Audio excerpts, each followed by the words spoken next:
On your mark, get set. Let's go. I can't do it. We'll do it live. Do it live! I'll write it and we'll do it live!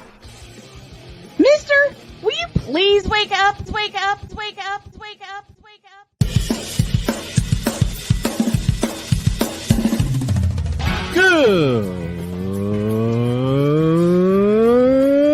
Good morning. Kevin Durant, you should have left California. This bronsexual upset me in having to bring this teenage idiot from Wisconsin into a sports conversation. Are you really surprised that the Cowboys are giving up on Ezekiel Elliott? Whoa. Hell no! Well, no one cares about baseball. Bitch, are you for real?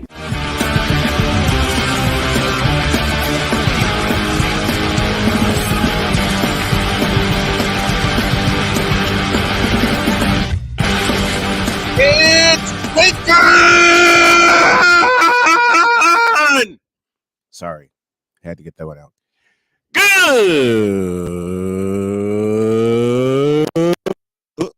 Wait. See, me and machines just don't get along. Let me try that again. Good morning. Welcome to the Tripped Out Thursday edition of Snowman in the Morning. Glad to have y'all with us. And I'm chomping at the bit to make this announcement, so I'm going to go ahead and get it out of the way. Tomorrow, for the Fantastic Friday edition, for the first time in a decade, I will be originating the show from Indianapolis, Indiana. Now, where in Indy will I be?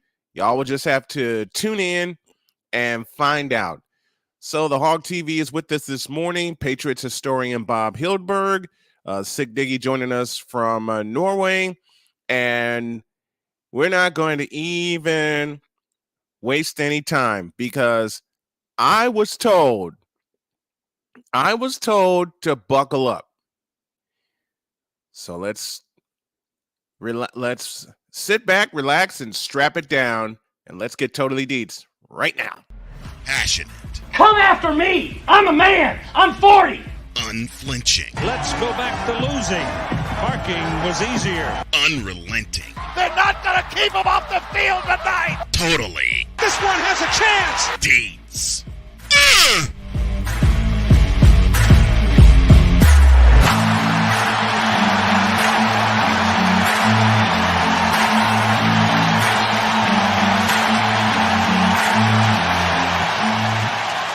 That's not just a murmur, that's a full-blown fibrillation. Here he is, folks, Chris Dietz, and it's time to get totally Dietz. Good morning, my friend. Good morning, Snowman. How you doing? I'm wonderful. Glad to have you here, as always, each and every Thursday. Now, you gave the warning in the chat for us to buckle up. What you got? Let's go. There's a lot going on, and yeah, there is. And first of all, in the chat, yes. Tonight on Fifth Down Sports Show, we're going to give out the draft grades. And of course, thank you to Snowman for last week. We did the draft. We did the draft together. We did. It was a fun time. Thanks to you. Thanks to Victor for showing up. Thanks to BS3 for coming on. Michelle for coming in, giving us the Cardinals perspective. Oh, we had a full house last Thursday. It was all sorts of fun, and so thanks to you guys for that. Next year when I do the draft, I'll be able to. You tapped out of the draft. I jumped over with Cool McCain, so thanks to Cool McCain to get me through to the Cowboys pick, and then was chatting it up with the guys there. So the draft was it was a marathon. It was all over the place. It was so much fun. So anybody in the chat, if you want to know if you want to have a specific draft question, as far as who your team picked or how your team picked or whatever, as we always do, interactive with the chat. Throw out your question. Throw out your question of what you think is of what you want to ask about your guys, and I will answer it. And I will answer it then. Otherwise, Fifth Down Sports Show tonight, you'll get all 32 team draft grades as I'm still going through the latter rounds because we all know that's where the bulk of the teams are made up. Yeah. But it was an interesting first round of the draft. It was an interesting first round. The second and third round I thought was the most exciting for the draft. And I think the NFL really needs to take a look at the production value of Thursday as compared to Friday, because Friday just seemed to flow. Yeah. Everything seemed to just go. I mean, they had guys getting interviewed. They had guys getting announced. They had other people coming up to the podium, and it just seemed to go smoothly. Whereas if you watched our presentation of the draft, you heard us say, all right, the pick is in. 5 minutes later, we're sitting there going, well, we're still waiting on the pick. Yeah, that was the thing. And you had mentioned it that Friday to me, and when I tapped out Thursday night because I still wasn't able to get through the full 5-hour broadcast like I had planned. And that's when I wanted to say next year when we do the draft, A, I'll be damned if we're not on location wherever it is, and B, I'm going to get through the whole thing because I'm going to have my bride with me and I'm going to have my crew, yourself included, with me. But the second and third rounds flew by. Yeah. The Friday session flew by. Friday they did two rounds. They did two full rounds. And it took about 3 hours. Yeah. They did two full rounds. The first round took 6 hours. Yeah. And there was no way. Something's not right there. And there was no way I was going to make it the full 6 hours, getting through the draft, because I didn't get the final time. When the draft was over, I didn't get the final time until I woke up the next day, and Jody had pointed it out to me. And she said, well, I'm glad you crashed when you did, because they didn't get through until midnight. And I'm like, wow. It was after midnight because, I said, I was on with Cool McCain, and it was after midnight. Yeah, because I remember we hit the midnight mark, and I think either Philadelphia or Kansas City was still on the clock. And we're just sitting there going, that was the most frustrating part. Was you can look. NFL, you can do all the presentation. You can do it in a way. Just the most frustrating part was the pick is in, and we're still waiting. We're sitting there waiting 5-6 minutes while it says the pick is in. If the pick is in, announce the pick. You can go back. I mean, I've done live drafts where I'm sitting there talking about something. Oh, the pick is in. We got to shut down what we're talking about. And we're still waiting. We do the pick. We go, all right, so-and-so just got drafted. Let's go back and finish up what we were doing, and then we'll analyze the next pick. And you have plenty of time to move on and do those things. Whoever was producing this draft just did a horrible job. Absolutely. And it's not. This is not to bang on that usual network that we bang on. I mean, the NFL network was involved. Obviously the 4-letter network is involved because they host the draft as well. They have many different draft programs, but it was just really strange to sit there and go, all right, the pick is in. This team is picking. And they're still picking. All of a sudden you're waiting, or it's like, and they traded the pick. And now we got to wait. Now we got to wait for the next. Yeah. So, let me welcome, speaking of producers, we got one of the best EPs in the business, the executive producer of Snowman Multimedia, Mr. Cole Johnson. Good morning to you, sir. How are you?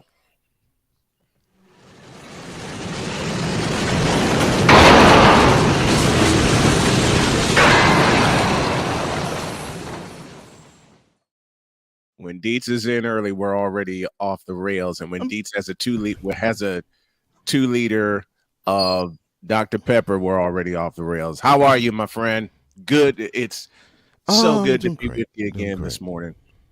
Good. Likewise, man. It's good to be with you. Good seeing you, Dietz. Man, I gotta throw you some flowers because you didn't have to accept being EP of programming for Snowman Multimedia because I know your schedule is booked solid. But when I threw the offer at you, and like 5 seconds later, you're like, "Hell with it, let's do it." And I'm like, "Huh?" And I told Jody that, who is my chief financial officer.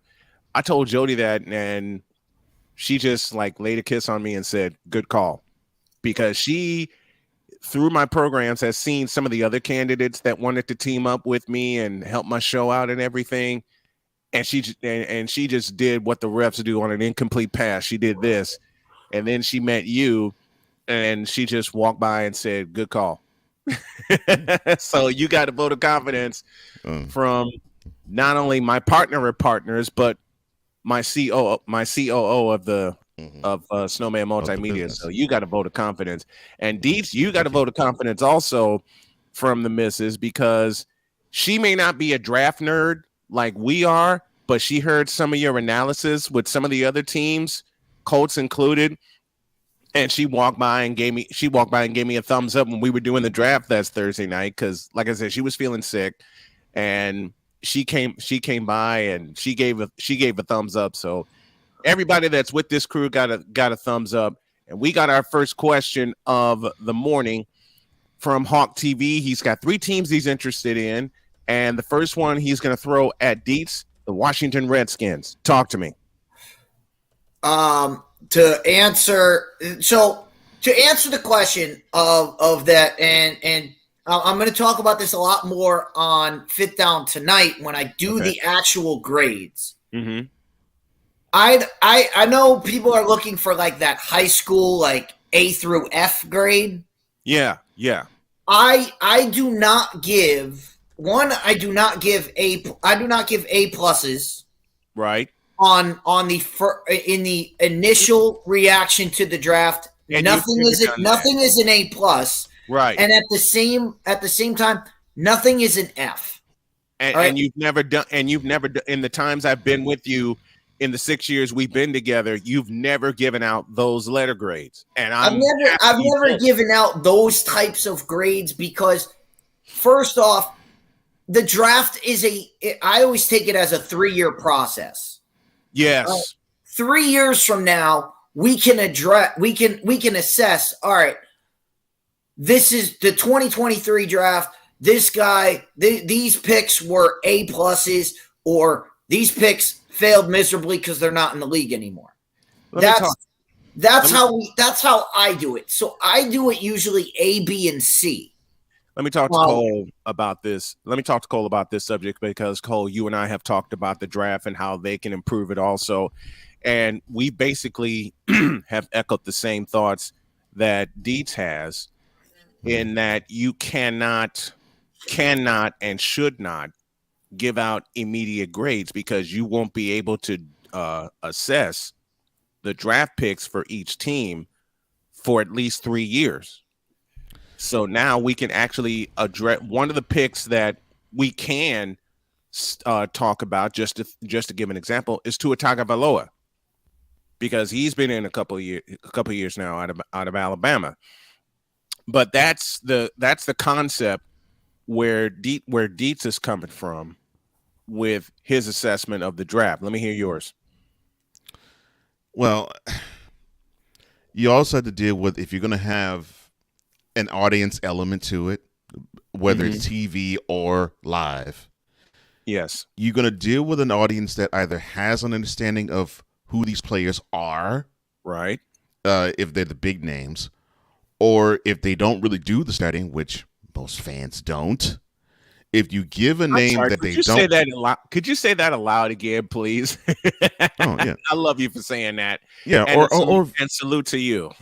No, thank you. Or if a team selects a player that that if the fandom doesn't study, and most fans don't, they don't. They don't. You're gonna get a to the minute reaction. Example: when the Eagles, this is like 25 years ago or 24 years ago, when the Eagles selected Donovan Mitchell, you heard a collective set of boos from Eagles fans. Oh yeah, out of Donovan McNabb out of Syracuse. Yeah, and all he did was he brought them to the precipice of an NFC Championship many times, and actually broke through one time, which that was more than any other quarterback before could say. But and you draft day, you have the same kind of reaction when the St. Louis Rams, I nearly said St. Louis Cardinals, selected Kurt Warner in a supplemental draft because Trent Green was their guy. Trent Green was the guy. Lead the greatest show on turf in 1999, but Trent Green broke his leg. And to your 3-year window, Super Bowl championship, playoff appearance, Super Bowl appearance. That's all Kurt Warner did in that next 3 years. And that's in the first 3 years. Yeah. And not only did he bring him to a title in Super Bowl 34, guess what? He was the Super Bowl MVP with, thank you, Chris Bass, 414 yards in that game. And you know why I made the reference. We got questions. So you have fans who are fickle, and that's why you have what you have. We got questions and comments flying in. We're going to be doing this. Most of the morning. Let me welcome Foul Players Radio from Baltimore, Maryland. Ryan McCoffey says, I'd be interested to hear Dietz's grade for the Jets. As much of a fan as I am, I felt their draft was quiet, but it didn't have to make a splash like the last 2 years. I gave them a B. Let's go with the Jets. Dietz? All right. So I kind of washed over. So let me get back to Hawk TV and the Washington Redskins.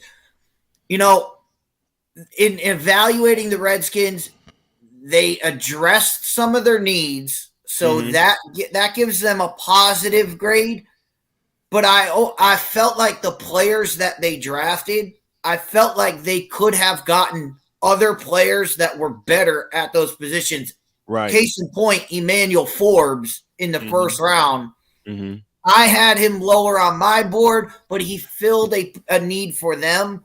So in my assessment of the Redskins, I would give them a B-. As far as what I've seen out of the first 3 rounds that I watched live. Yeah. So when I dig in later on tonight and when I dig in for later, that grade might change. But right now, I would give them a B-. And to answer his question of, did they do enough to reach the Philadelphia Eagles? No. Absolutely not. Absolutely not. And not to mention, even if they had done enough to reach the Philadelphia Eagles, what the Philadelphia Eagles did on draft night exceeded the expectations of everybody. Trading up to get Jalen Carter, having Nolan Smith, just another first-round pick, just falling in lap, and not to mention the trade they made for DeAndre Swift, and getting DeAndre Swift. And then DeAndre Swift. Add all of that in, and the Eagles had a great draft night. They had a great draft weekend. Yes, they did. They did well. The Baltimore Ravens, I thought the Ravens did a decent job. I know a lot of people question Zay Flowers. They question he fits Baltimore. He was a perfect fit for Baltimore because he's a good run blocker, and that's what they do. Is he the best pass catcher that was available? No, we all know that he wasn't. Right. But we all know why they took Zay Flowers, because he helps them in more areas than some of the other guys did. So I like what the Ravens did. I like what the Ravens did in the second and third round as well. So I gave the Ravens a B+. I hate this. I hate to be this guy, but be the guy. The Ravens, I am. But the Ravens, it really didn't matter what they picked or who they got on in the draft. The draft they won by re-signing Lamar Jackson. They did. I mean, seriously. Everything else, draft was great. That was number one. But like I said on draft night, when they picked Zay Flowers, there's no excuses anymore. Mm-hmm. There's I agree. no excuse. 100. Baltimore Ravens fan, there is no excuse anymore. If Lamar Jackson struggles to get the ball to the wide receivers, that's on him now. You can't sit there and tell me, we don't have any weapons around when you bring in Odell Beckham, when you have Rashad Bateman and you draft Zay Flowers. Mm-hmm. There is no it's all on Lamar now. And you can't tell me, it's the coaching staff because they just got rid of Greg Roman. And they still have Mark Andrews. So there you go. The excuses have flown out the window. Mm-hmm. It's all on Lamar now. It is.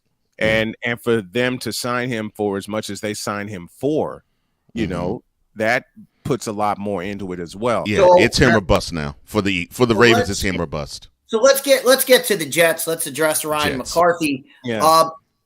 I thought the Jets failed miserably, and their first round pick of Will McDonald. Look, Will McDonald, you're never going to go wrong with an Iowa linebacker.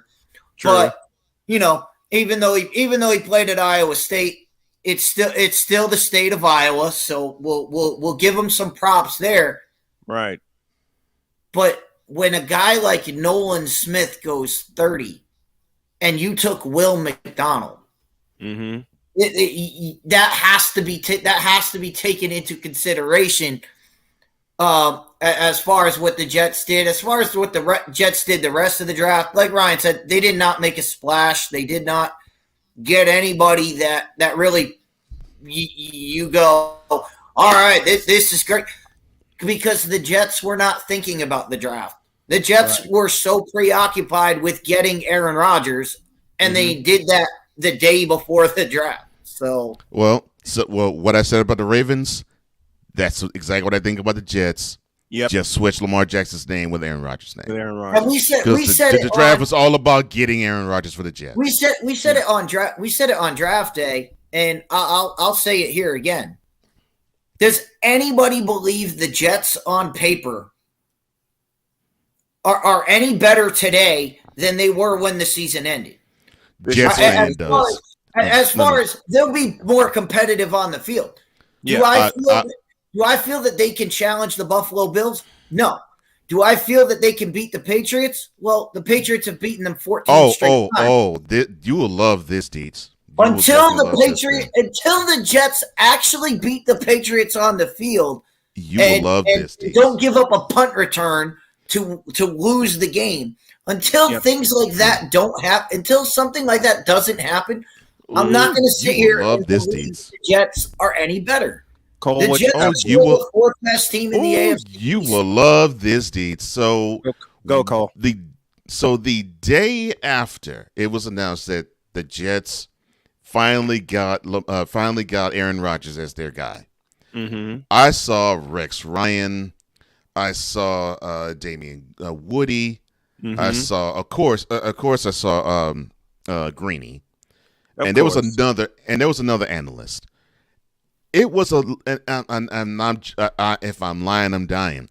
I saw a 10-minute fellatio session on the Jets being an AFC contender for the Super Bowl. What you saw on television is what I saw on Facebook. And it wasn't it was longer than 10 minutes. So to answer your question, Deeds, and I'm not including Ryan because he actually is knowledgeable, and he actually is reasonable, and he actually is objective when it comes to the Jets. But Jets fan as a norm, oh gosh, yes, they'll answer your question. Yes, they are exponentially better.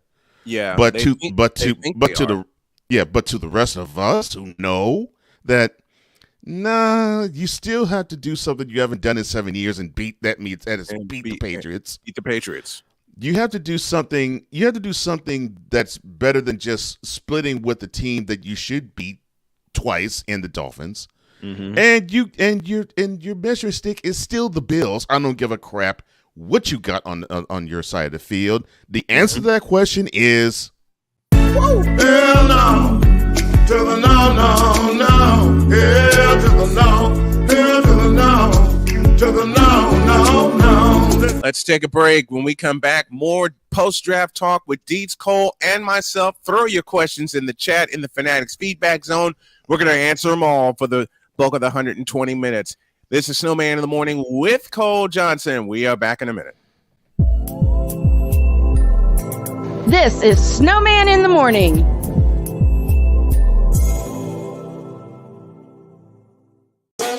The original Think Drink is back. Level up with proven ingredients formulated to crush your competition. No gimmicks, no jitters, no messing around. Just high-potency results that keep you moving day or night. There's a new nerd in town, and we came to play. Nerd Focus. Smarter than energy. SeatGeek is the ticketing app for fans like the High Five Strangers guy. Game-winning interception. First down. Just a nice, solid tackle. If you're in arm's length, you will be swapping skin with this extrovert. You see, he knows SeatGeek got him a great deal on tickets, so he can focus on what he does best. Smacking palms. SeatGeek handles the tickets to sports, concerts, and more, so fans can fan. This is a BS3 Network presentation. Politics. They'll write the law, but they'll enforce it differently. Is that going to apply both ways? Religion. God never said that we can't reason together. Matter of fact, he said, let us sit and reason together. Relationship. I believe that everybody wants and needs somebody. From a man's perspective. They say, girls, if I put some polish on that and get him to buy some different clothes, girl, he could be a winner chicken dinner. Join the thought engineer. There's nothing wrong with me developing my piece and you developing your piece, but understand the goal is to come together. And comedian John Yogi. Negro, I don't need you putting on no chapstick up there in the pulpit. You do that over there in your chair. Get ready for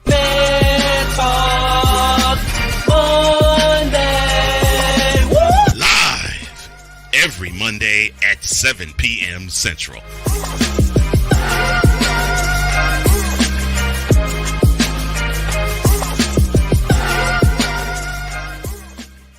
Cause we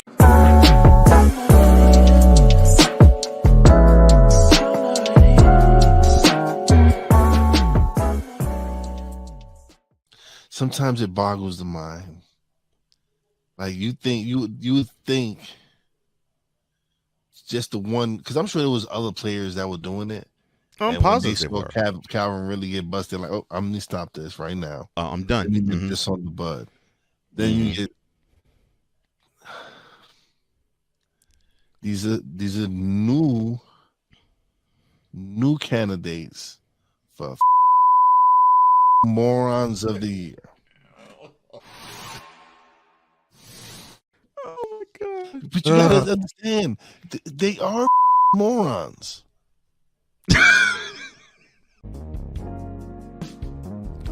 Oh, and there might be more morons in next week's episode, but if you want to watch this week's episode, go to Nakomi Media Incorporated or Real Wise TV YouTube channels.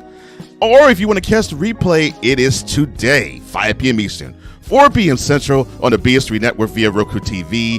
And as always, we thank you for your support. That is from Bizarro Wise and Lawman Wise and myself, Cole Johnson. And also Snowman Multimedia supports Mentality. And we air Mentality 5 nights a week, 10 p.m. Eastern. Got a pending partnership with Sports Map Radio. So they're going to help us fill programming on both our channels. So stand by, folks. We are getting there. Post-draft talk is the subject of the day. We are totally Deets with Chris Deets. Michael Doherty joins us from Texas, and he asks, how do you feel about the Dallas picks? I love the silence though. I love the silence with the first round pick though from the Cowboys fan. That was hilarious. I love what they did. I love Maisie Smith. I love the Maisie Smith pick. It was a little bit of a shocker to see Maisie Smith go that high and go to the Cowboys, but it fills a need for the Cowboys needed somebody in the middle, a run stopper, yeah. And Maisie Smith is one of those guys. so much potential. The guy's only played 2 years of football. He started playing as a senior in high school and then went on to Michigan, and we all know what happened. But you cannot teach 6'6", 320. No, you can't. You cannot teach that. And for him, a guy, when you watched Michigan play this year, a guy that size should not move like Maisie Smith does. He is so good at getting past the blocker and getting to the quarterback. Mm-hmm. That's his strength. That's, Dan Quinn will find a way to use him in that. I love that. I love the second round pick of Luke Schoonmaker, another Michigan guy. Mm-hmm. But when I was assessing Schoonmaker, the guy I gave him a player comparison to, Cowboys fans should know, Dalton Schultz. Well, where did he play? Dallas. Well, who did Dallas needed to replace Dalton Schultz? They got Luke Schoonmaker. Dalton Schultz replacement. Replaces is basically Dalton Schultz 2.0. So I thought they addressed those needs. I do knock points for the Cowboys because, again, they did not address the back end of the secondary. Mm-hmm. So that's a big issue to me. They did address the offensive line towards the later ends of the draft. Whether those guys pay fruit, that's why we wait the 3 years to grade a draft. I mean, all right. Sometimes you get guys who are seventh rounders and they end up being all pros, and sometimes you get guys who are third, fourth round picks that they don't even make the practice squad. So, all right, I'll throw this question at you, Deeds. So, it looks like to me with the draft that they have unveiled, it looks like the Cowboys seem to think that the secondary they currently have is good enough. What is your take on the current secondary? The secondary, it's good enough. It's good enough. The secondary, we all know what makes that secondary really good is the fact that they have a guy in Micah Parsons who is a headache to quarterbacks. So a quarterback cannot sit back there and hold the ball for 3-4 seconds because they know Micah Parsons is coming. That helps. A pass rusher always helps the secondary. Yes, but my intention of my thing about the Cowboys is you have a guy in Trayvon Diggs. Trayvon Diggs, feast or famine. He is. My mantra for Trayvon Diggs is play fast, take chances. That's what he does. It's what Cole just said. Feast or famine. And that's why you need that's why you need somebody competent on the back end. On the side, or the safety. You know that Trayvon Diggs is going to, you can't tell him, hey, don't play that way because he'll play completely different and it's not good. He needs to play his way, and his way is I'm going to go for the ball, and if I get it, it's going to be a big play. If I miss it, oh no! Screw it. And here's the play. You have competent guys on the back end. When he makes that play, all right, he's going for the ball. I can back him up. We have guys who can back him up. Mm-hmm. And if he misses, all right, the guy makes the catch, but at least there's a guy there to stop him. Well, here's the it's not a touchdown. He doesn't allow a touchdown. He just allows a big gain. Yeah. And the one play I can outline that particular point. Playoff game against the 49ers when Purdy threw a pass to George Kittle, which A, could have been picked off, and B, could have been jarred loose by Trayvon Diggs. Because remember, Diggs tried to lean his shoulder into Kittle while Kittle was juggling it. Kittle juggled it, brought it in, and then slipped out of the way of Diggs's tackle, and it wound up being a 33-yard gain. Here's another example. Feast or famine. Here's another example. The year before. Yeah, here's another example. The year before, which actually was both feast and famine on consecutive drives. So, of course, around your neck of the woods, Deeds, in Foxborough, in the fourth quarter, Deeds I remember this against game. Patriots. Yeah. Look at Deeds' face. Yeah. He makes a great break on the ball. He gets a pick six, and puts the Cowboys up. The very next possession, he gives up a 75-yard touchdown pass by gambling and going in too early. Mm-hmm. And credit to Mac Jones, he read it beautifully. Oh yeah. And you saw the reason why you look at him and say, okay, if he only, and this is actually to Dee's point, if only the Cowboys had stronger help with the safeties, then I guess the gambling aspect of Diggs would actually fit the mold instead of hurt the team. And to Michael Doherty in Frisco, Texas, he poses two questions for Dietz. First, Houston, and I know Cole will be interested in that as he is our Texans insider, and the Carolina Panthers. And of course, Jay Spivey joins us every Monday to talk Carolina Panthers. Let's start with Houston. I think Houston nailed it. Houston nailed the first round. They absolutely killed it. I mean, for as much as we talked about the struggles of CJ Stroud, CJ Stroud was the best player he was the best quarterback on the board. Yeah. Once Bryce Young was gone, we talked about this live during the draft. I think we had a debate right before it of we did. Who to take. We did.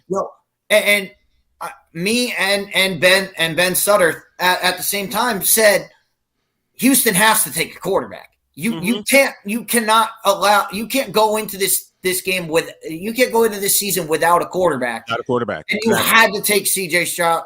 So they had to do that.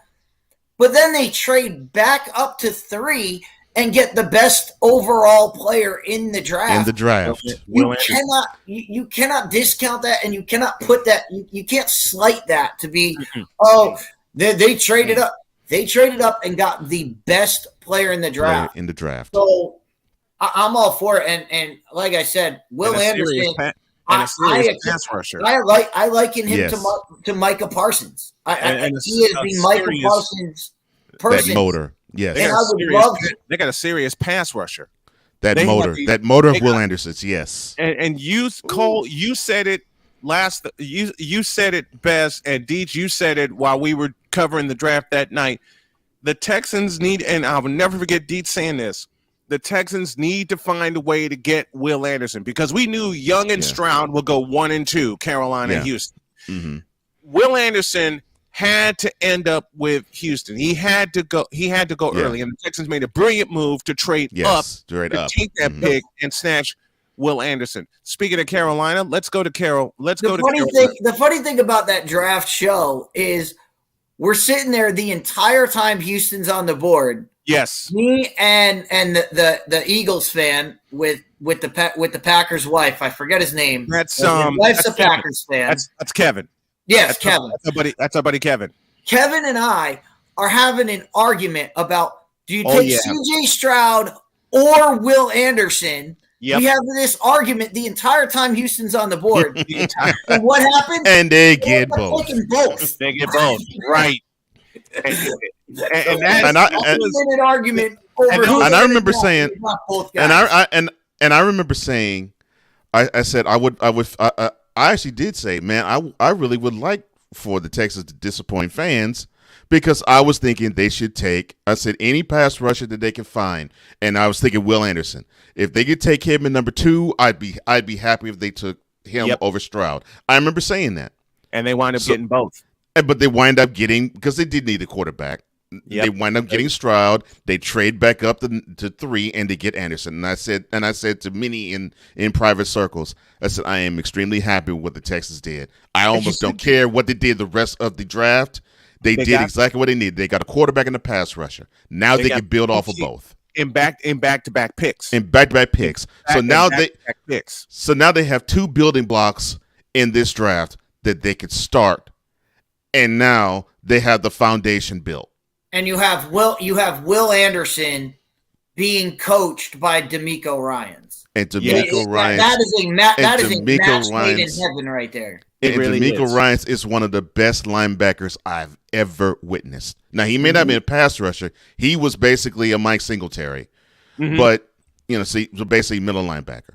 And anybody who's familiar with Mike Singletary knows the motor of one. Yes, Samurai Mike. But when Ryans was on the field, he rarely made a mistake. He knew everybody's assignment, and he made sure everybody was on the same page. Absolutely. And I know I don't have to say to the Snowman, you witnessed that for 6 years as the DC of the 49ers. Yeah. I mean, every defensive coordinator that they have had in this regime, Robert Saleh, D'Amico Ryans, and now his name escapes me. Their current defensive coordinator, Steve Wilks. Steve Wilks. They're gonna, and I said this to Cole. Carolina's going to regret that. When the 49ers made the hire, or were thinking about making the hire, and the rumor came down that they were going to talk to Steve Wilks, Dietz and Cole say to me, they need to grab him now. They need to grab Steve Wilks now. And the smart team that they already did. And a couple of hours later, they made the hire. And I said the next day on this show, when I brought the announcement out, if y'all thought the number one defense in the league in the 49ers was hellacious under D'Amico Ryans, you ain't seen nothing yet. And I'll get to the 49ers later.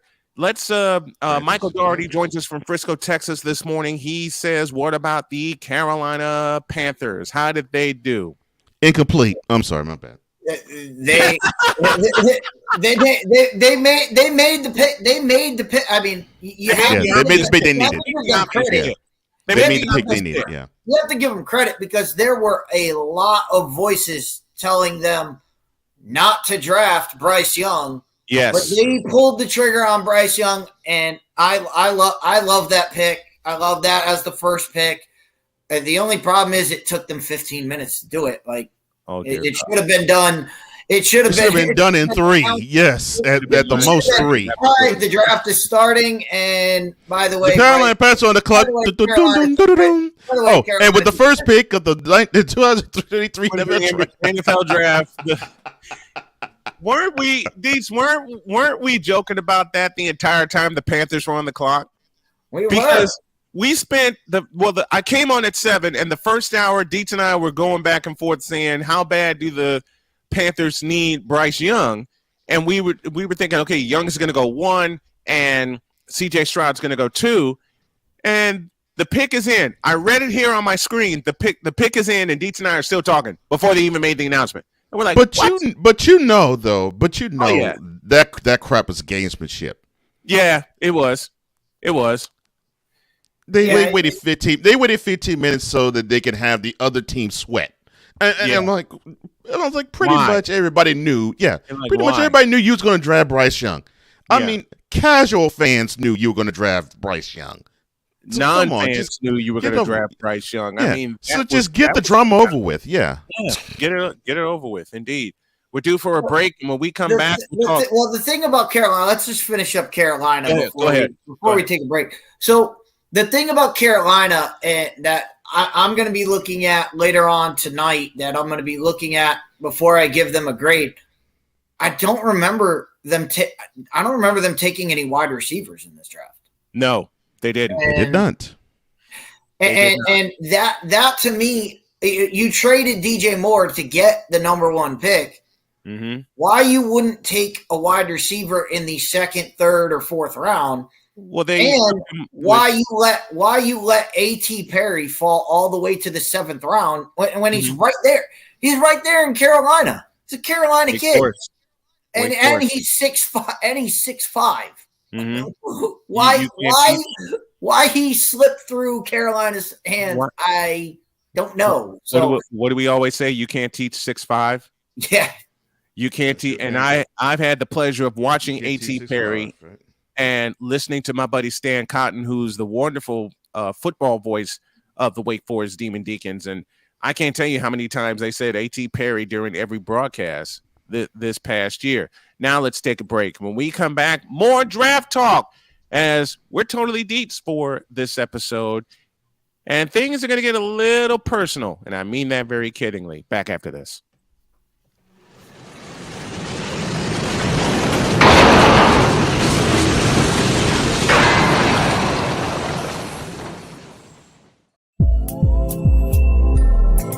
This is Snowman in the Morning.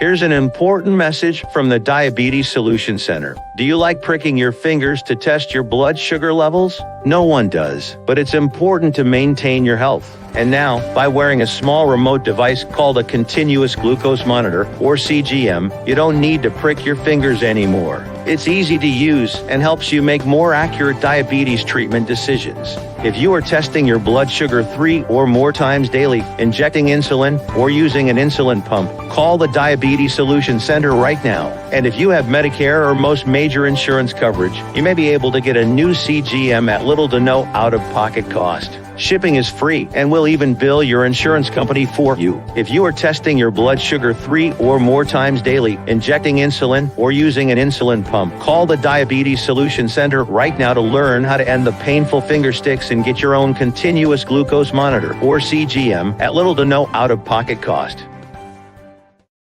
That's why we here on this platform. Marriage, a loving splendor, a daily grind. Such is the case when Damien and Jamie get together and chop it up, for marriage is real. Let's just lay it all out here. Let's just be real with it. Join this wonderful couple who keeps it real and always in love. BS3 Network proudly presents Marriage is Real, where love is the only thing that matters. Live every Tuesday at 8:30 Central.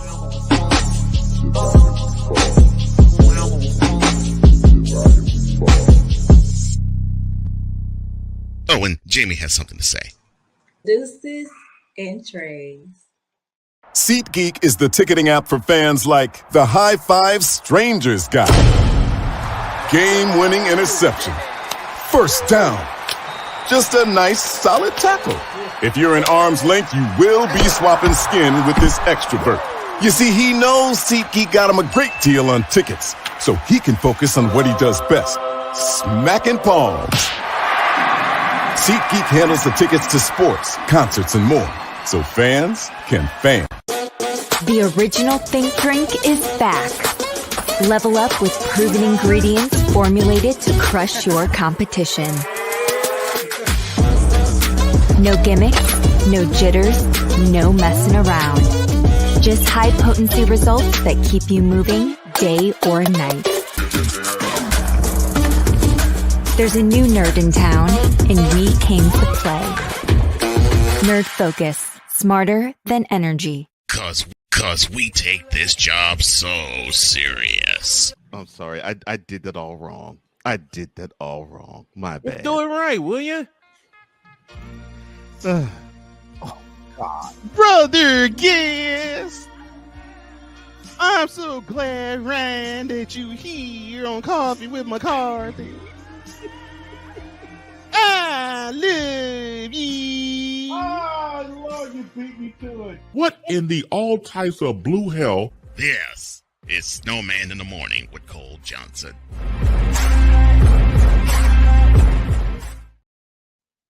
You stupid.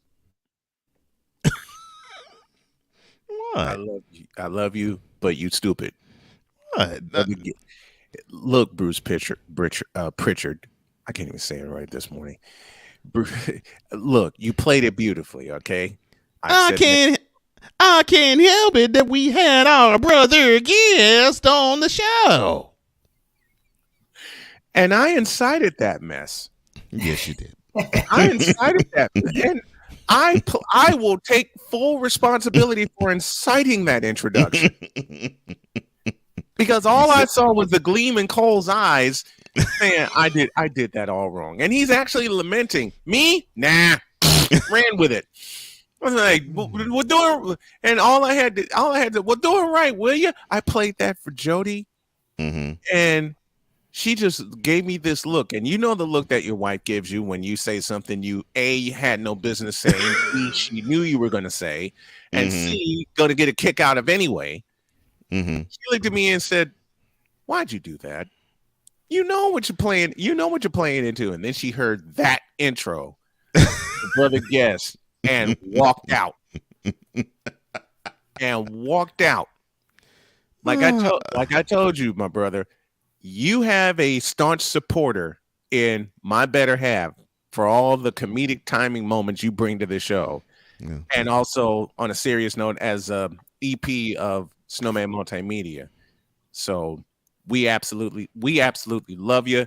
Love you, Deets, for being an insider. And Deets is going to be if you don't mind, Deets is going to be our Cowboy insider this season. It'll be the first time he'll add NFL duties to what he does. And let me throw Deets some flowers. See, when I was up in Michigan City, and this is before I moved to Terre Haute and moved with Jody, Deets came to me and said, he didn't even ask. He just said, "You need a college football insider, and I'm your guy." I'm like, what? And Deets said again, he's like, "You need a college football insider, and I'm your guy." I said, "Okay, let's tape our first segment." And Deets said, "How long we're going to go?" "About 20 minutes. Wrong. Wrong.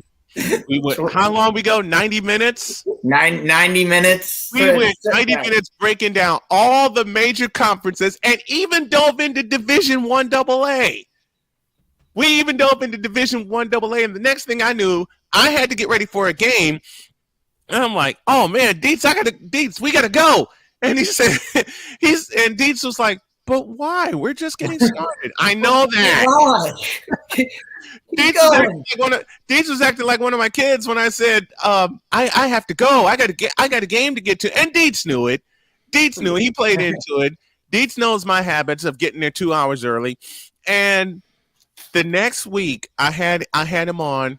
Deets told me, you better clear the entire 2 hours because we're going to do this breakdown again. And we're not going to get interrupted. And the only time I interrupted to stop tape was to put in time for commercials. That ain't even, the 2 hours wasn't even enough because we wound up going 3.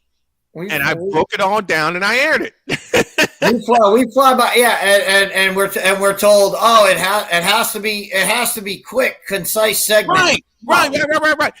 Look, since Deets we're breaking stuff down. We're not gonna do it in 5 minutes. Oh, let's just say the quick point. And no, we're gonna no. We're gonna give you the nuts and the bolts. See, this is how Deets and I roll, and how we have the grease. And the grease. This is how Deets and I have rolled since 2018 when we first got together. And the first conference, I'll never forget it, that we broke down was the Big Ten. And already, first thing Deets says to me, look, I know you're a Northwestern fan, and I'm already cracking up.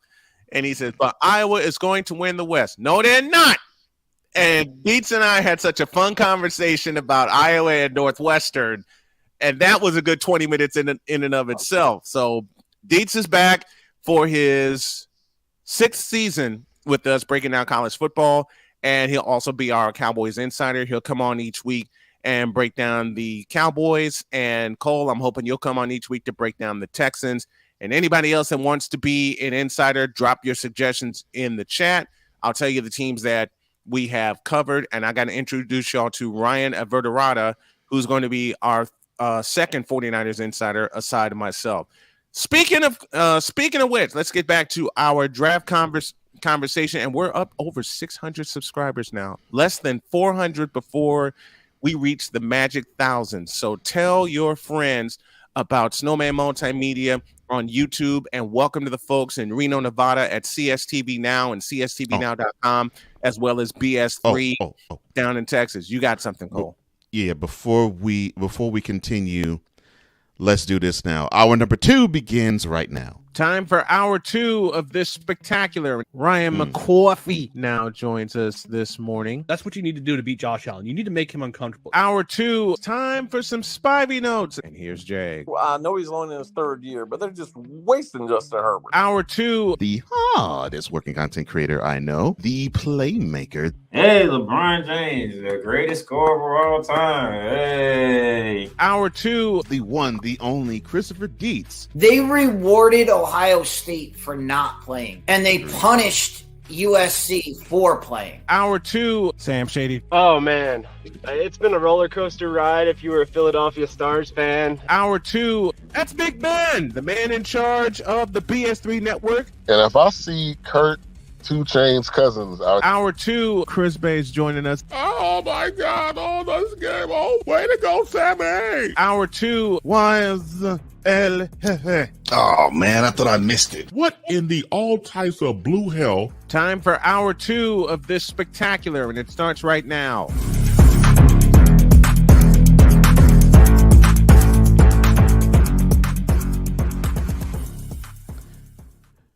For the 21st pick of the 2023 NFL Draft, the Miami Dolphins select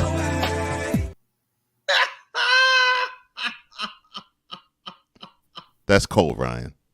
That's cold. Leave it to our chatters to have the best mic drop moments.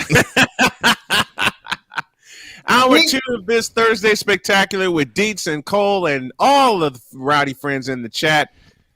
Snowman here, and let's get back to it. Victor Locke says, what are your thoughts on the Bears draft as a whole? Now, if y'all missed last Thursday's draft coverage, I will play Victor's comments sometime this afternoon during the afternoon show. But Victor wants a professional opinion because Lord knows Victor wanted to curse last Thursday. But let's get Dietz's opinion on the Chicago Bears. As a whole, I think they plugged the needs that they had. I mean, you can't draft a whole offense. You can't draft the entire offensive line in one draft. So they tried. They got plenty of linemen in this draft. Yeah. And you can argue about Darnell Wright versus Peter Skoranek all day long. I felt they should have gone with Skronsky. They went with Darnell Wright. You could hammer them for that, but at the same time, they must have had something on their board where they had Wright ahead, because I had Wright as the third tackle off the board. Yeah. He went as the second tackle off the board. I can't kill the Bears too much for that. Mm-hmm. But as far as the rest of their draft, I thought they plugged a lot of needs. I think it was really a filling the needs kind of draft for them. Like I said, I have to look at 4, 5, and 6 to see what guys they got. Did they get anybody that I think can actually help them on the field? Because we all know the Bears, you don't get the second pick. You don't get the number 1 pick in the draft by having a great team. No. So they had a lot of holes to fill. I think they plugged a few of them. Does it vault them to any kind of status? Well, the only thing that vaults them to any status is that the NFC North is up for grabs. True. AB Media joining us from Indianapolis. And before we get to the NFL, let me, you played the train going off the. Let me take this off the rails real quick because I saw Victor asked the question, and I have to say, if you guys did not see the first episode of Setting the Scene, which Victor was awesome enough to join me in, and Victor, you will get a kick out of this next thing I'm going to say. So, so we did Setting the Scene, and by the way, a new episode is coming out at 12:05 today. I will go live at 12:05, and just like Victor did in our first episode, anybody who's out there, 12:05, if you're around, the link will be in the chat. You're welcome to jump on and kick it with me, talking about entertainment. And we got a doozy for you today. Oh, boy. One of the things that I'm going to be talking about is Peter Pan and Wendy, which debuted this week. And it debuted.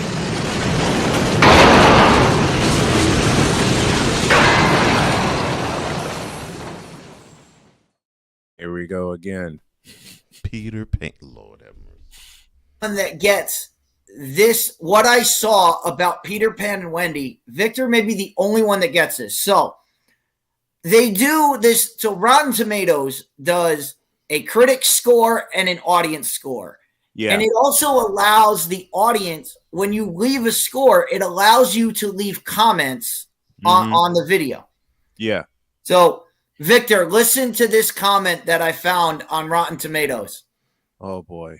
So, I have to preface this by saying I'm going to spoil a little bit of the movie here.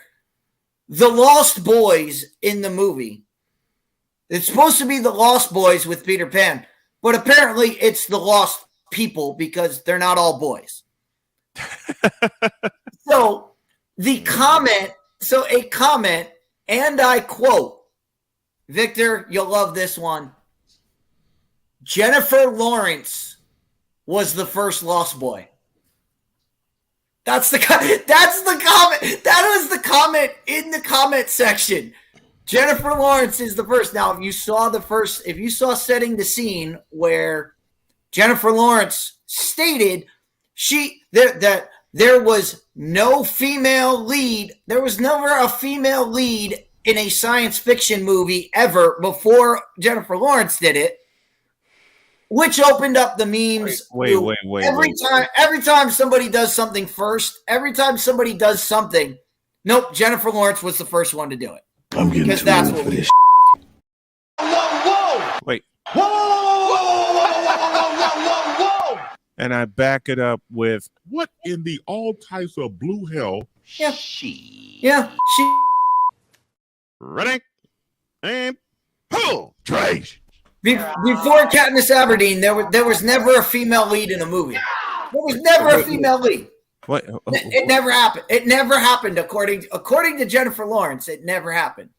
You know, this female lead.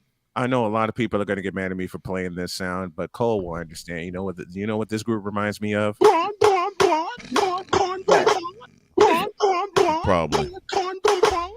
Problem.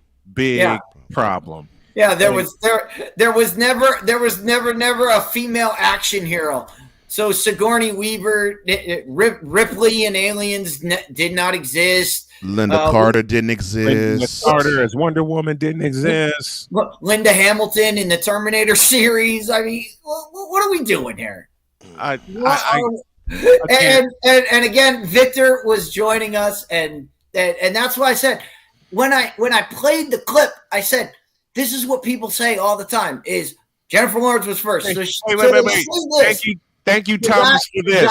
The very next comment after the Jennifer Lawrence one is the Lost Boys never existed until Jennifer Lawrence brought them to existence. I didn't have this yesterday. I have it today. Couldn't make this stuff up. No.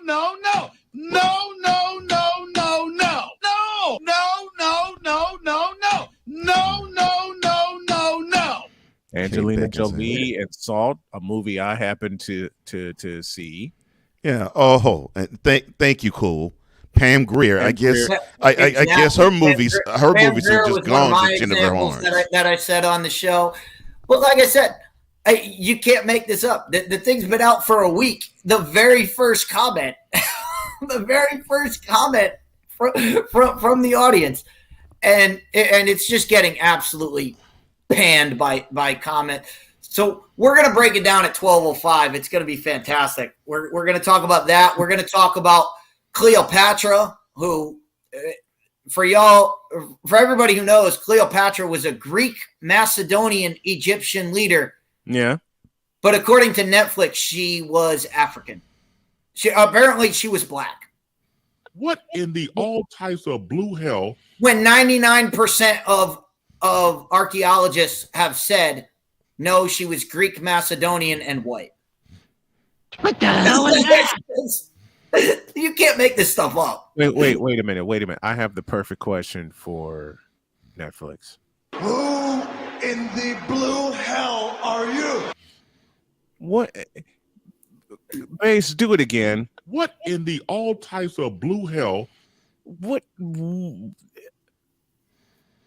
I can't say it the way I want to say it. If I say it the way I need to say it, it'll go on. It'll be unfiltered, and I can't do that. We can't do that. We got people in Atlanta listening. Yes. Not only that, we got people in Reno, Nevada watching. Yeah, and people down in Texas watching. But What in the all types of Vita Blue hell? Thank you, Cole Johnson, for that. What in the Jody, honey? Mister, will you please wake up? Yeah, so they've taken it from we're gonna race swap regular characters. You cannot race swap historical figures that people know and that people have already stated. 99% of all the archaeologists that have studied it have said this. They found the like 3 people that believe otherwise. They found those 3 people and they were like, we'll base the whole program on it, apparently. And now a selection from the Wonder Bread Choir entitled You Netflix Are Full Of.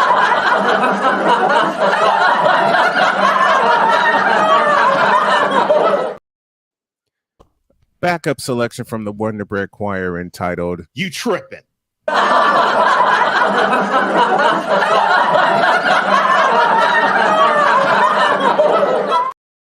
You're despicable. You have got to be shaving me.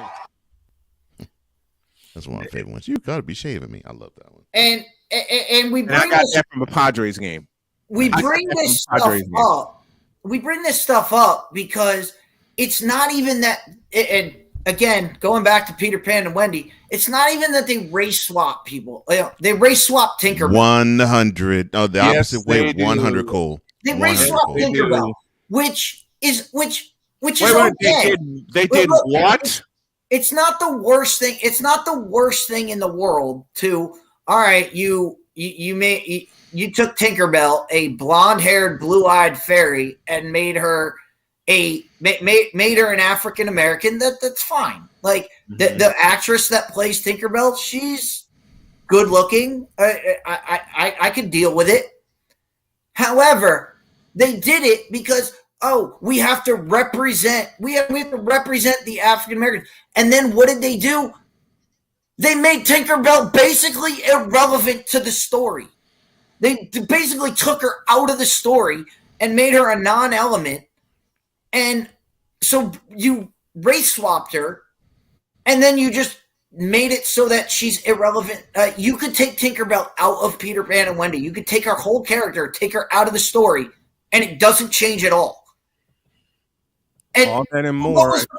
So what was the point? And somebody, Sick Diggy brought up Chappelle's show.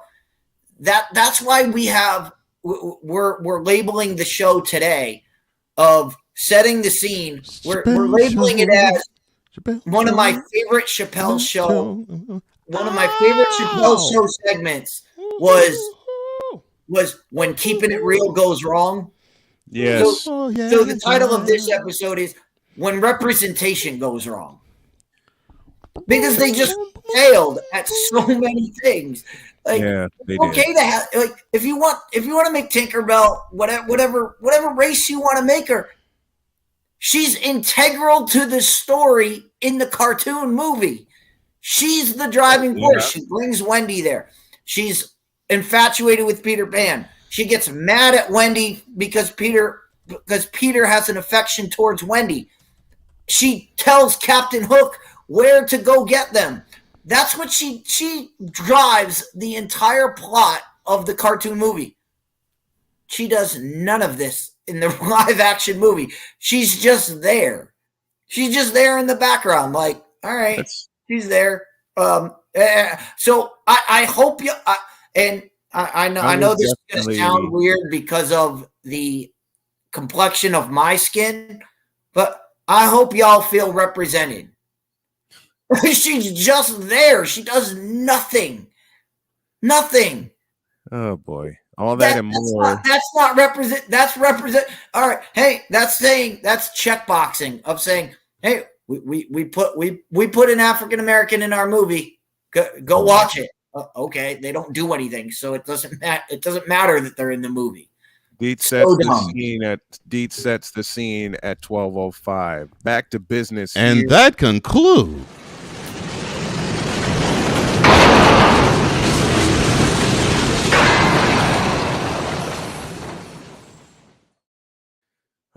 Oh, all right. Oop. Wrong comment. Man, I bring your kids. Jeez Louise. Back to the draft. Mike Doherty from Frisco, Texas. Thoughts on Denver's draft? A Sean Payton type of draft, you say? Interesting. Okay. You have to factor in that they got Sean Payton, so that improves their team immensely based on the fact that last year they had an incompetent head coach, and now they have somebody who's actually competent to run their sideline. So that's a positive. As far as the rest of their draft, I would have liked to see them get better. I would have liked to see them go more defensive with their draft, but I think they used two picks on it. I would have liked to see them get some offensive linemen in there. Yeah. So I've got to take a look at which they've actually taken. I know they took a defensive lineman with, I think, the second and third round picks. So, again, I've got to go back and look at those later rounds and see where they actually fill some of their needs, or do they still have a long way to go? And it seems like they still have a long. To me, it seems like they still have a long way to go. And I think the weird thing about Denver is I think all the teams in their division passed them. The Chargers had a great draft, getting Quentin Johnson in the first round, but they were already better. To go with Justin Herbert, to finally get him a wide receiver that can be on the field. I mean, all the talent that they say. I almost said San Diego, and I want to say San Diego every time. We all do. We all do. But it doesn't matter. But it doesn't matter. They finally got a wide receiver. Mike Williams can't get on the field.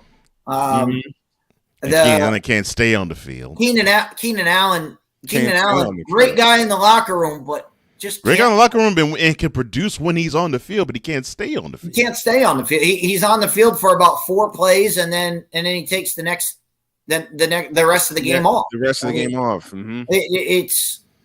But now they've got Quentin Johnson. I thought Quentin Johnson was the best wide receiver in the draft. They end up getting him late in the first round, so I thought that was a great pickup for them. The Raiders, everything the Raiders did, except for the first round pick is I don't know what the hell they were thinking, but okay. They made up for it in the second round by getting a guy. They got a guy I thought should have gone in the top 10. They end up getting him in the second round in the tight end from Notre Dame. So I thought they did. I thought the Raiders did a good job in the draft, and the Chiefs are the Chiefs. I mean, they're still the class of the division. So Denver's got a long way to go. Yeah, they do, and I actually feel for him because they had to look up after landing what they thought was going to be the quarterback that was going to bring them over the top, or at least hopefully challenge the Chargers and the Chiefs, and over the top did nothing. And then of course they figured, okay, well, we'll rope in the offense coordinator of the Packers to lure in Aaron Rodgers. Basically, they tried to pull what the Jets successfully did, and when they actually signed Alan Lazard, the Broncos was like, okay, Aaron, we got your offense coordinator, and he's your head coach. Come on to the Mile High City. Come on to Denver. And Rodgers decided to pick his feet and stay in Green Bay. Oh boy. Yeah, well, we said it last year, a year ago when this trade was made. And everybody said, "Oh, Denver just made a blockbuster deal." We said, "Wait, what's the blockbuster here?" It did not even make them a better team. And unfortunately, we made said them a worse we said it at the time, and I'm still saying it now. It does not improve Denver's spot. Although getting Sean Payton and Russ being able to work with Sean Payton, that's a good. Yeah, that will help. Start. It's a good starting block. Now they need to put offensive linemen around there so that Russ doesn't get killed. Exactly. Yeah, and that was what was missing. That's what was missing. I mean, Russ was running for his life in Seattle the last half of the time he was there. And I guess he figured he wouldn't be doing that in Denver, and he had to do more of that there last year. So yeah. But that's the thing that Sean Payton will bring. Sean Payton will bring the offensive line scheme, right? If you can block for Drew Brees, you can block for Russell Wilson. Of course. Yeah. So I think just having a competent offensive mind there. I mean, how many times did you watch a Denver game last year and have them say, well, this offense is just it's too intricate for these guys to understand. Well, if your offense is too intricate for people to understand, then it's not a good offense. No, in fact, it's one that you would probably have to scale down. You know, the saying goes and it fits with the NFL. Keep it simple, stupid. Yep. Yeah. If it's too confusing for everybody on your offensive staff and players, scale it down and find the plays that are most successful for you and build from there. It's not that difficult. Tim joining us this morning. Tim, let us know where you're watching or listening from.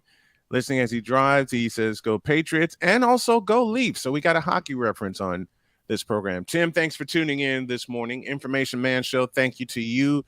Eagles Elite, the one and only Cool McCain joining us this morning. Tom has a question about the Raiders. Dates? I just said I thought the Raiders did a great job. Except for the first round. I have question marks on the first round pick. Of course. And it was somebody asked before, is there a reach pick? I think you could point to the Raiders taking Tyree Williams at 7, very much a reach pick. Yeah. And maybe because they wanted that position or they fell in love with the player. Mm-hmm. I can't explain why they would take the 5th best defensive end at 7. I think they were hoping Will Anderson fell, and when he didn't, they just scrambled. And yeah, that was a scramble. Went with a guy that they fell in love with. I think that's what happened, because you could have gotten. There were a lot of guys that I had above Tyree Williams, but we'll see. The other reach picks, Seattle. Yeah, both of Seattle's pick. Now, one is not as much of a reach, but it's a reach in my book because I don't trust the player. But we'll start with the first one. Devin Witherspoon at 5 was. I either read the cornerback room completely wrong, or no. I just didn't. Every cornerback that I had went second or third round. Yeah, I mean, I said this when I was on with Cool McCain. I ended the program with Joey Porter Jr. is still on the board, and the Steelers are drafting first pick of the 2nd round. And you couldn't write that script better. No, you than could. Joey Porter being drafted by the Pittsburgh Steelers. And it was just too much. But I thought he should have been the first cornerback off the board. And you saw 4 corners go before him. I thought Eli Ricks at Alabama was a better corner than the guys who were drafted in the first round. I thought Kaylee Ringo, who had 2 interceptions in the national championship game. Yeah.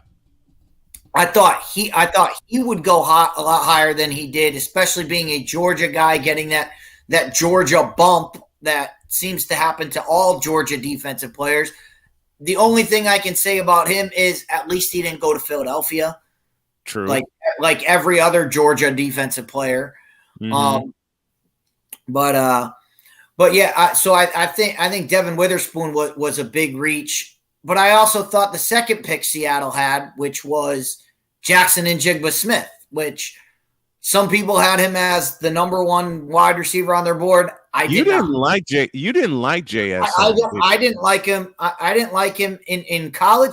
In college, he got outshined. Now, it's a lot. He got outshined by Marvin Harrison, and I go back. I don't just go to last season. I go back to the Rose Bowl. Yeah. Go back to the Rose Bowl game where Jackson Njigba Smith was supposed to be the big target because Olave and Williams, they were the big guys and they opted out. So it was supposed to be Jackson Njigba's game, and Marvin Harrison dominated that game. He did. And ever since then, it's been his wide receiver locker room. Jackson Njigba Smith is great when he has the ball in his hand. He doesn't run precise routes. He drops too many passes for me. So that's why I had him as my fifth best wide receiver. So where Seattle took him, especially with Quentin Johnson on the board, Zay Flowers, Jordan Addison, all guys who got drafted after him. That's why I look at that as you could have gotten a lot more than they did with that pick. But as I said last week, I said it before, I said it, when I give these guys if Jackson Njigba Smith comes out and balls out and has a great career, no one's going to be happier than me to say, hey, I was wrong. Same. The same way I say it every time I mention Josh Allen. I say he's proven me wrong. That's fine. That's the best kind of wrong to be. The best kind of wrong is I didn't expect him, and he ends up being a franchise player. That's the best kind of wrong. Why don't you like Jackson Smith and Jigba? I know you told me before. I want you to tell me again. Well, again, his route running is not as precise as it has to be for a guy of his size. Yeah. So that to me is a big tell. He also he's shown to have jittery hands, and I've seen it live. You can go watch the Northwestern game. Watch the tape of the Northwestern game where Which I did. You basically could tell that from everybody at Ohio State. Again, we mentioned it before, 79 passing yards in a game. But there was a play where he had the ball in the corner that he's wide open. All he has to do is catch the ball and it's a touchdown, and it just goes right through his hands. And that to me, I remember watching that live and going, you can't drop that pass. No, that pass is one that you can't drop. And there were a couple of them that he dropped. And he had a few of them. And again, he got overshined by a freshman Marvin Harrison, and then last year Marvin Harrison. You watch Marvin Harrison when you watch Ohio State game tape. Watch the wide receivers. You watch Marvin Harrison, you see a guy who runs precise routes and is Marvin Harrison Jr. and catches everything. Yeah. And then you watch Jackson Njigba, and you can tell there is a monumental difference in the way that they play. So that to me it is what tells you the difference. Thomas with a great comment here. Route running will be fixed by NFL coaches, but hands can't be fixed. Ain't that the truth? Because I saw Jackson Smith and Jigba drop a lot of passes, key passes in key games. And again, like you said, Deets, I go back to the Rose Bowl. I go back to the Rose Bowl against Utah. That reminds me. Supposed to be Jackson Smith and Jigba's show-off game. Yeah, that reminds me of what my father would always say. Show-off game.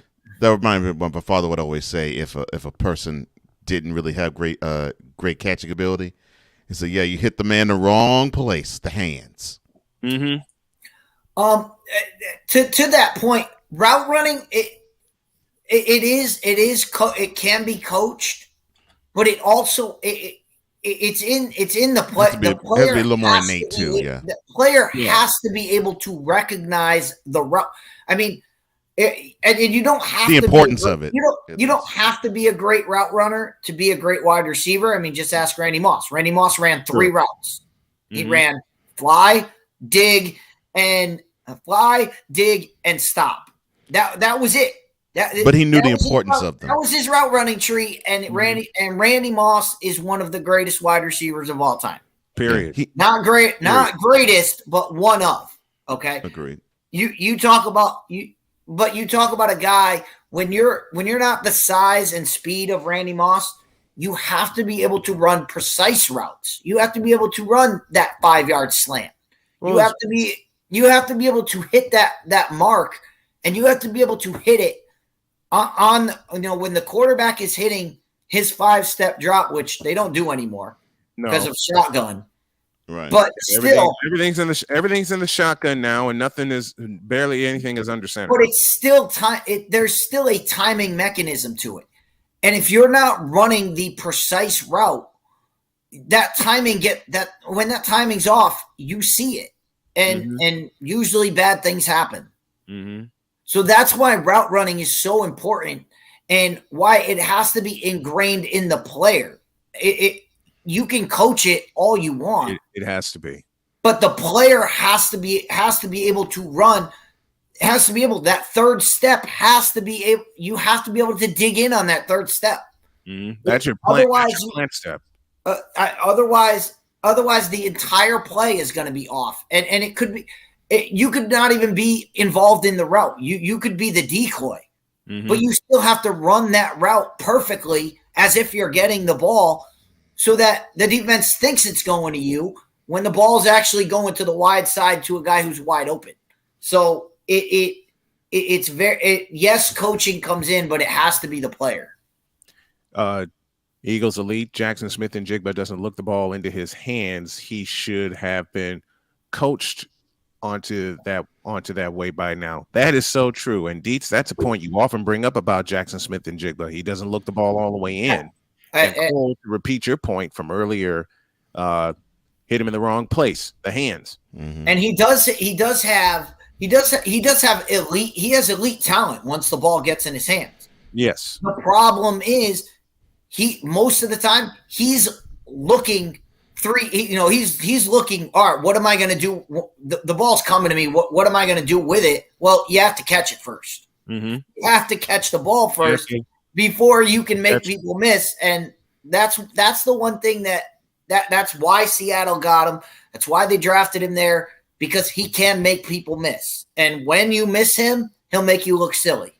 Because you miss him on that 5-yard slant, and 75 yards later he's hitting his head on the goalpost. That's DK Metcalf all day long. And we've said this often about DK Metcalf. One more break, and when we come back, more draft stuff. And maybe another experience back after this. Oh, Lord have mercy. Another one. I told you I got plenty. Vooter is such a loser. This is Snowman in the Morning.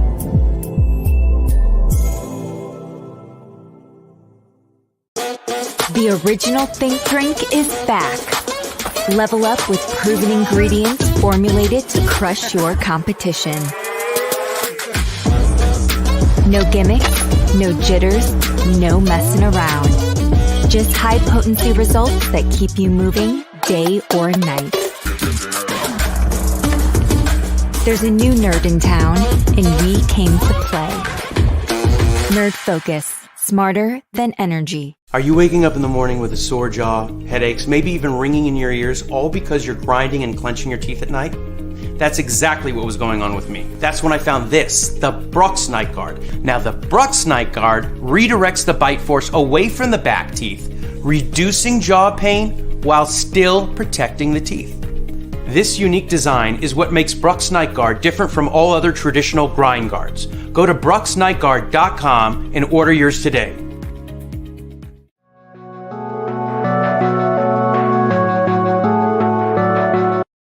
I want to do a TED Talk, but I don't have anything to talk about yet. I'm getting there.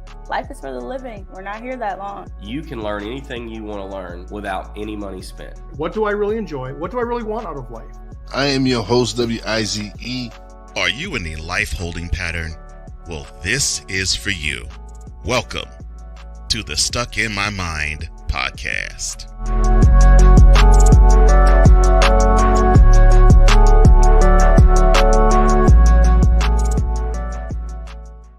SeatGeek is the ticketing app for fans like the High Five Strangers guy. Game-winning interception. First down. Just a nice, solid tackle. If you're in arm's length, you will be swapping skin with this extrovert. You see, he knows SeatGeek got him a great deal on tickets, so he can focus on what he does best, smacking palms. SeatGeek handles the tickets to sports, concerts, and more, so fans can fan. 'Cause we take this job so serious. 'Cause we take this job so serious. The f*** is that? Sorry, pardon me. My apologies. What in the all types of blue hell? This is Snowman in the Morning with Cole Johnson. I had to wrestle a couple of my pets because they were my cat Pumpkin and my other cat Winnie was hanging on the back door. Oh, that's so nice. No, it's not. And per rule, they ain't getting in the house. All right, we're back. Getting ready to take this show back off the rails because Dietz has joined us all morning, and thank you for that. Dana Reagan joining us. Giants hold Astros scoreless for 17 innings straight and take the series in Houston with great starting pitching. Nobody repeats. Yeah, that's the truth. Pitching wins World Series, period. Yeah, no matter who has it. Just as Framber Valdez, Game 6 last year. Yeah, no matter who has it, pitching always wins. Mm-hmm. NFL draft is the topic of discussion this morning. And let me ask you a question, Deeds. The Niners needed to address their offensive line, but they waited until they signed a couple of undrafted free agents, including one out of Hawaii whose name escapes me right now.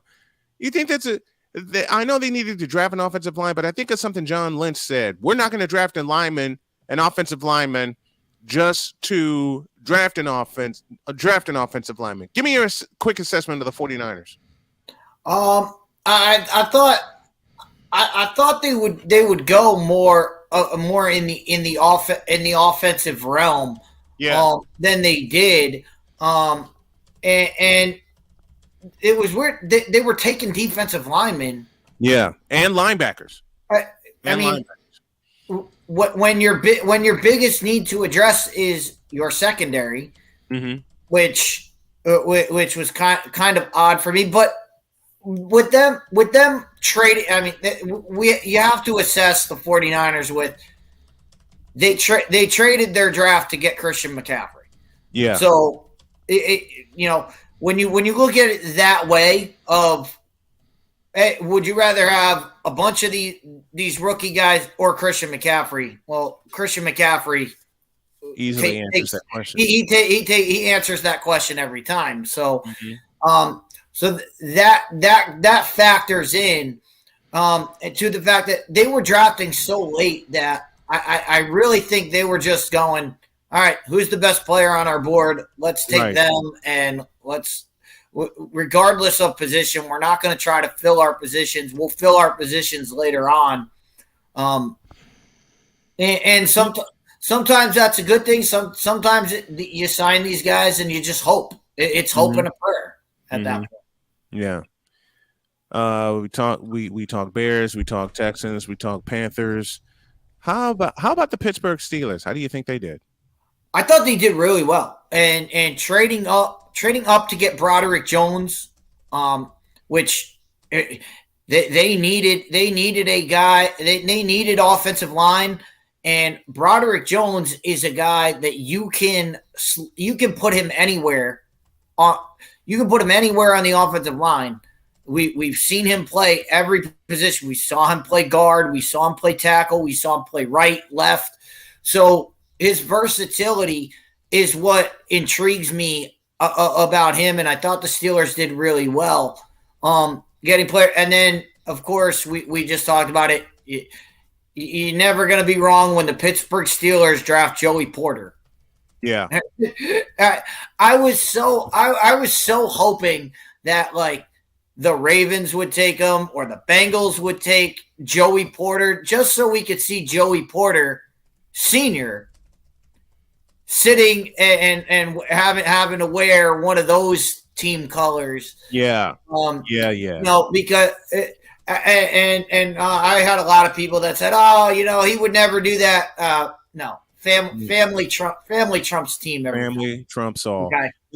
This afternoon on the Brian Snow Show, I'll have Matt Taylor, voice of the Colts, join me at the top of the hour, and at the bottom of the hour, I'll welcome MMA fighter Jessica Borga. She'll join me this afternoon, and that'll be on CSTV and CSTVnow.com. And speaking of which, tonight you also have this. I'm in another lane. I'm a different breed. I'm everything you can never be. I'm next level. Next level.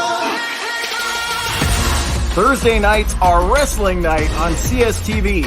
Tune in every Thursday night at 7 p.m. Pacific to see all the amazing Next Level Pro Wrestling stars on Thursday Night Throwdown on CSTVnow.com and the CSTV app on your Roku device.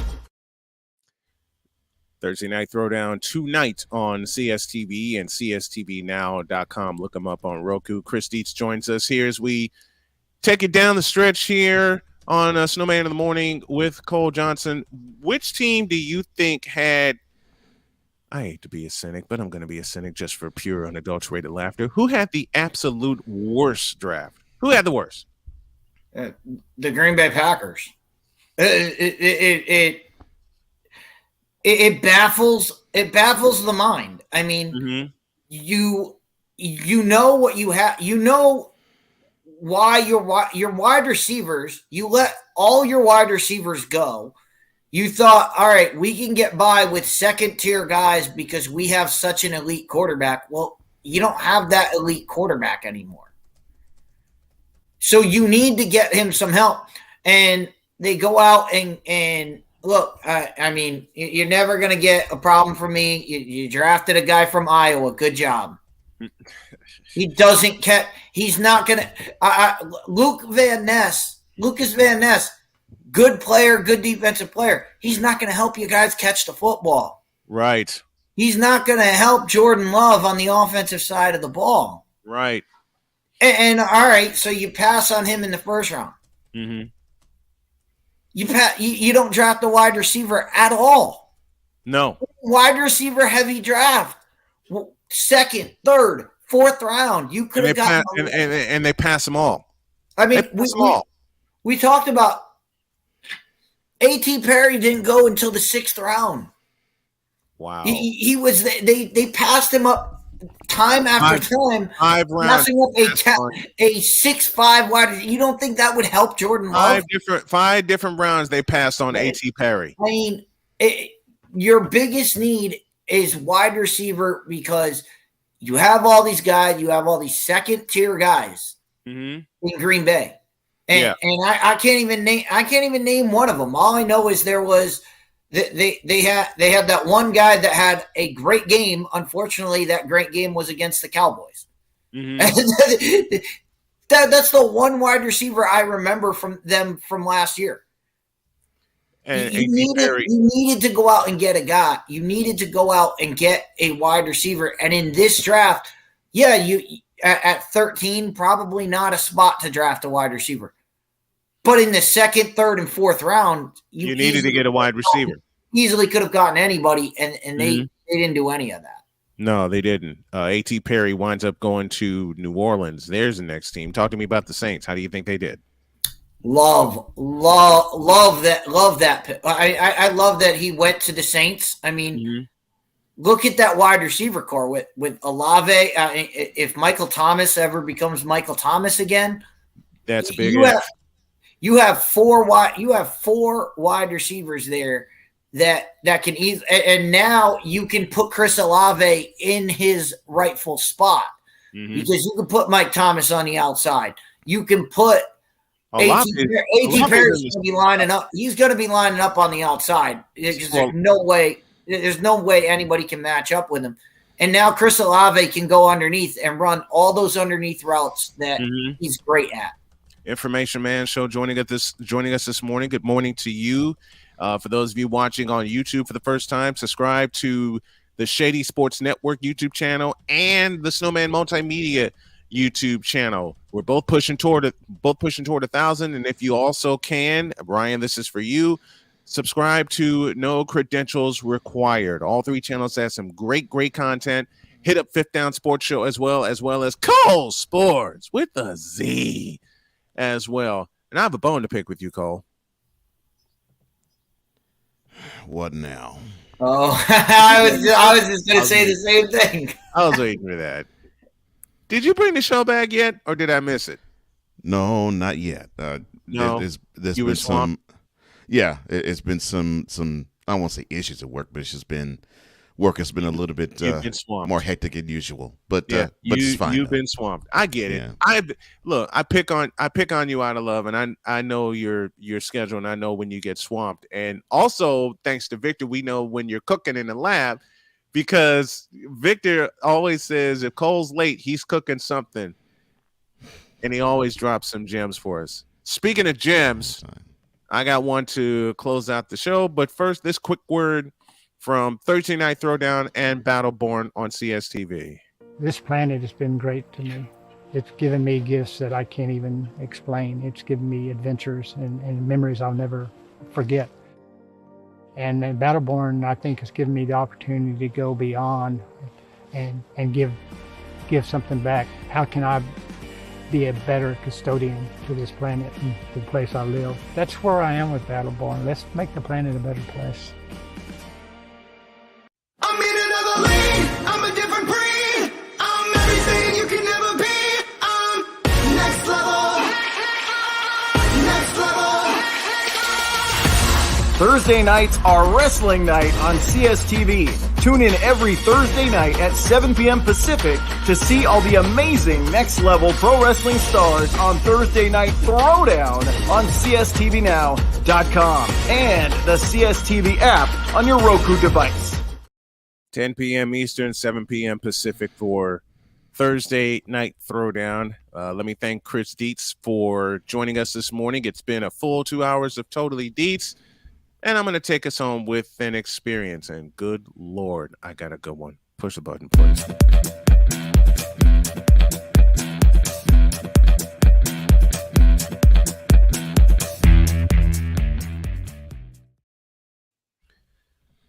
So in 1998, I got suckered to go see Raggedy Field when the Cubs were hosting the Montreal Expos.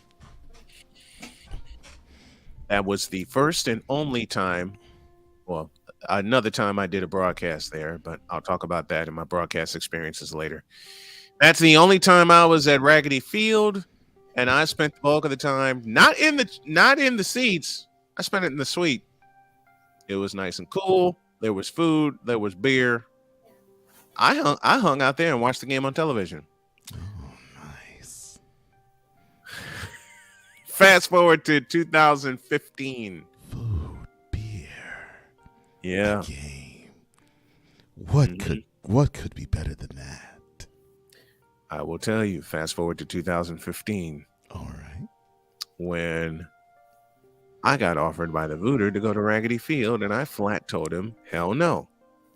And he goes, why not? I said, because you keep taking.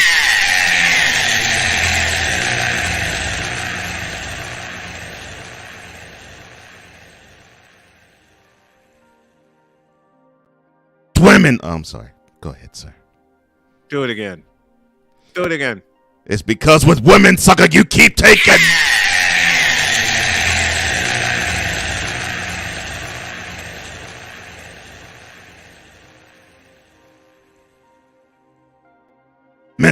I'm sorry. Woosah. Yes. You were invited by Voodoo to go to Wrigley. You told him no. I told him hell no to the no, hell no. Okay. And he says, "Would you love the experience?" I said, "Hell no," to the no, no, no. Oh, you mean you did? Hell no, to the no, no, no. Hell to the no, hell to the no, to the no, no, no. Exactly. He begged. He said, "I got an extra ticket," and I told him once again, hit the button. Oh Lord. Hell no, to the no, no, no. Hell to the no, hell to the no, to the no, no, no. Because I knew if I went to Raggedy Field with him, I'd have to babysit his silly ass, and I wasn't gonna do it. No. Well, he called a young lady he knew and invited her to said game. And if you'll press the button again, Cole, she also told him, Hell no, to the no, no, no. Hell to the no, hell to the no, to the no, no, no. That's what I figured. Another girl. Another.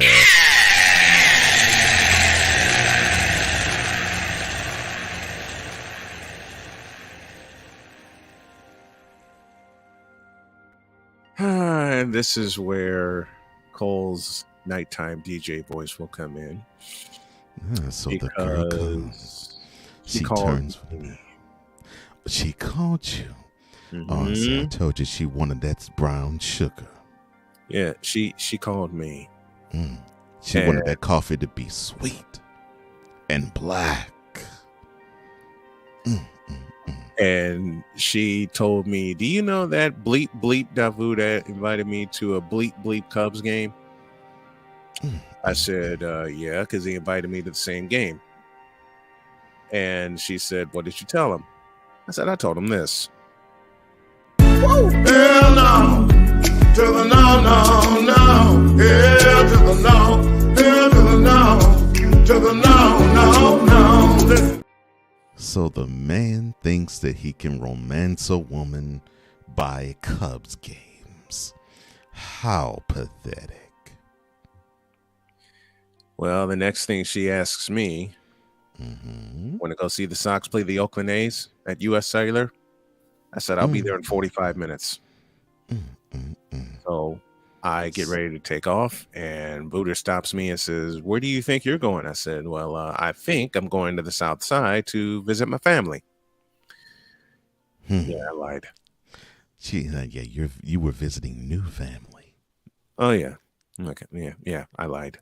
Yeah. So family that will take that nightstick and adjust it thoroughly. Very thoroughly. That's what I thought. So I went to the South Side, watched the Sox beat the out of the Oakland A's, and I didn't come back till morning. I hope they have more attendance than 2,500 in Oakland today. I'm sorry, my bad. 34,993 to be exact. So I came back, and he says, "Where have you been?" I said, "I told you, I went to my mom's house." I lied again. I bet you that woman didn't hug you like Mama did. Oh, no. It was better. Oh, but I know you probably did say Mama in the bed. I'm sorry, my bad. That ain't all I said, but that's another story for another time. Here's the kicker. She called him. Oh, she called him. All right. She called him. Oh, so he had a chance. Yeah, but she kind of ruined that chance by saying, "Don't ever call me again. I'm seeing somebody." I know Voodoo had to be saying. Which turned into a 45-minute argument, and I'm hearing this argument, and I'm laughing my head off. Of course it did, because the dude has to understand. Who wants to date him? Who wants to be around him? Who actually gives 2/5 of a half of a damn about him? Because his life is.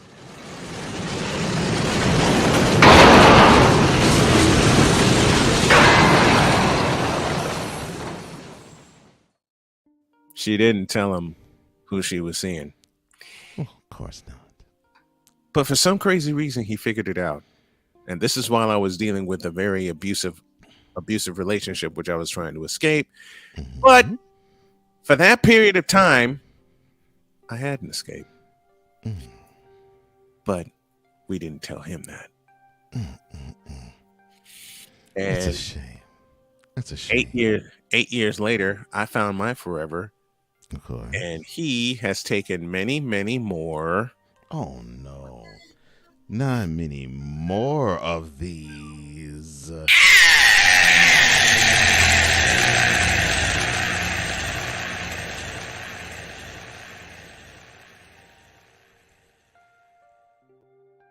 Sir, that when it comes to women, Voodoo is like John Starks. In 1994. Game 7. I was NBA Finals. I was hoping you'd work that in. 2 for 18. Meanwhile, old Snowman has been through hell in a handbasket, an abusive relationship, and yet I have my championship ring. Thank you, Jody, Dr. K, Snow, for this. And by the way, Voodoo, it didn't cost me $50 in raw ass fish. Oh. Oh, and by the way, while I'm throwing shots, Voodoo said no woman will ever accompany you to a football game. Jody K was my producer in the booth and has agreed to be my producer in the booth, on the floor for basketball and volleyball. And though she doesn't like baseball, she'll be in the booth when I do baseball and softball. It's great when a woman says, just give it to me, daddy. 5 years. Like I said, I have my championship ring. Now get out of my face, you thirsty bitch. Lord have mercy. That dude just forever just take it.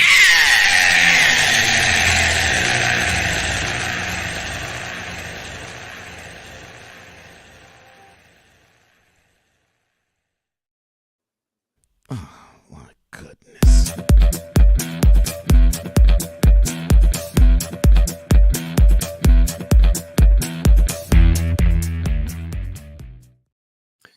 Meanwhile, in Indianapolis, a certain Dr. K is chuckling as she realizes there's a certain comedic disturbance in the force. Oh, yeah. Certain comedic question, like, if they're not a Cubs fan, why would you bring them to Wrigley Field? Why would you even ask them, like, hey, you want to go? Like, what? Oh, Lord, and sick. This edition of the Cubdom Experience is brought to you by Black and Strong Protection, the only condoms built for the black nightstick. Black and Strong Protection. We're getting out of here. This afternoon on the Brian Snow Show, Matt Taylor will join me at the top of the hour. Jessica Borger will join me at the bottom of the hour. And tomorrow, all programming will originate from Indianapolis, Indiana, because my wife has to be there all day. So I figured, the hell with it. I'm going with her. Yep. So I'm going to hang out. Wife and I are going to hang out, even though she'll be at work. We're going to hang out in Indy all day tomorrow. One more ad. Take it, Cole. This edition of the Cubdom Experience is brought to you by Nurse Namastasia Incense. For the times you have the blues when the Cubs lose, calm yourself down with Nurse Namastasia Incense. Oh, jeez. We're out of here. God bless y'all. We'll see you tomorrow. See ya.